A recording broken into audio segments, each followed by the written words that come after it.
ഉത്തർപ്രദേശിലെ ഗാസിയാബാദിലെ ഒരു കുടുംബത്തിൽ 3 പെൺകുട്ടികൾ ജീവനൊടുക്കിയ സംഭവം ഞെട്ടലോടെയാണ് നാട് കേട്ടത്. പിതാവ് മൊബൈൽ ഫോൺ മാറ്റിവെച്ച മാനസിക പ്രയാസത്തിലായിരുന്നത്രേ ആത്മഹത്യ. കൊറിയൻ ഓൺലൈൻ ടാസ്ക് ഗെയിമിന് അടിമപ്പെട്ടായിരുന്നു അവരുടെ മരണം.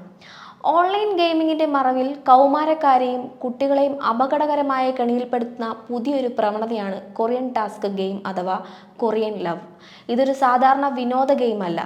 പകരം സോഷ്യൽ മീഡിയയിലൂടെയോ മെസ്സേജിംഗ് പ്ലാറ്റ്ഫോമുകളിലൂടെയോ കുട്ടികൾക്ക് നിശ്ചിത ടാസ്കുകൾ നൽകി അവരെ മാനസികമായി നിയന്ത്രിക്കുന്ന ഒരു രീതിയാണിത്. പ്രധാനമായും കൊറിയൻ പോപ്പ് സംഗീതത്തോടും കൊറിയൻ നാടകങ്ങളോടുമുള്ള കുട്ടികളുടെ അമിതമായ ആരാധനയാണ് ഈ ഗെയിം മുതലെടുക്കുന്നത്.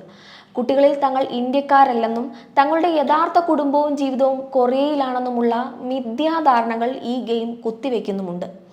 രക്ഷിതാക്കളിൽ നിന്നോ അധ്യാപകരിൽ നിന്നോ വിവരങ്ങൾ മറച്ചുവെക്കണമെന്ന കടുത്ത നിർദ്ദേശം ഗെയിം നൽകുന്നുണ്ട്. മരിച്ച പെൺകുട്ടികളുടെ മുറിയിൽ നിന്നും ഡയറി കുറിപ്പുകളിൽ നിന്നും ലഭിച്ച വിവരങ്ങൾ ഞെട്ടിക്കുന്നതാണ്. തങ്ങൾ കൊറിയൻ രാജകുമാരിമാരാണെന്നും അവിടെ തങ്ങളെ കാത്ത് ആരെങ്കിലും ഉണ്ടെന്നും അവർ വിശ്വസിച്ചിരുന്നു.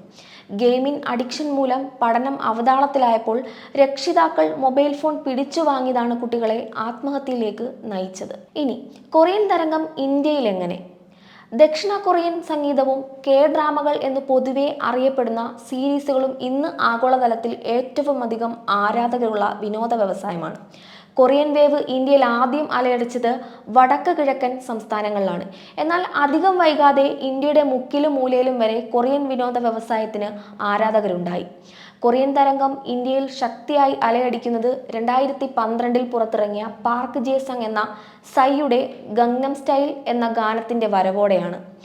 കൊറിയൻ സംഗീതത്തിനും സിനിമകൾക്കും സീരീസിനുമൊപ്പം കൊറിയൻ സംസ്കാരവും ലോകമെമ്പാടും ഇത് വ്യാപിച്ചു.